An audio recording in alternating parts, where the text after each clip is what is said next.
বৈষম্য বিরোধী বা সমন্বয়ক পরিচয় এখন আর এক্সিস্ট করে না বলে মন্তব্য করেছেন জাতীয় নাগরিক পার্টির আহ্বায়ক নাহিদ ইসলাম। দেখেন, এখানে কিন্তু বৈষম্য বিরোধী ছাত্র আন্দোলন আর আগের জায়গায় নেই। বৈষম্য বিরোধী বা সমন্বয়ক যে পরিচয়, সেই পরিচয়টা কিন্তু এখন আর এক্সিস্ট করে না সেই অর্থে।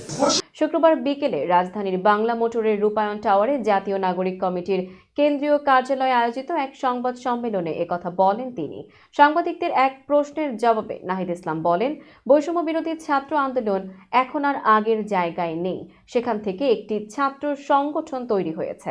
বৈষম্য বিরোধী ছাত্র আন্দোলন ও জাতীয় নাগরিক কমিটির উদ্যোগে একটি রাজনৈতিক দল তৈরি হয়েছে বলে বৈষম্য বিরোধী বা সমন্বয়ক বলে যে পরিচয়টা এখন আর এক্সিস্ট করে না সেই অর্থে। ফলে আইন শৃঙ্খলা বাহিনীর কাছে অনুরোধ থাকবে, যদি কেউ বৈষম্য বিরোধী বা সমন্বয়ক পরিচয় ব্যবহার করে অপকর্ম করে তাহলে তারা তাদের আইন অনুযায়ী ব্যবস্থা নেবে।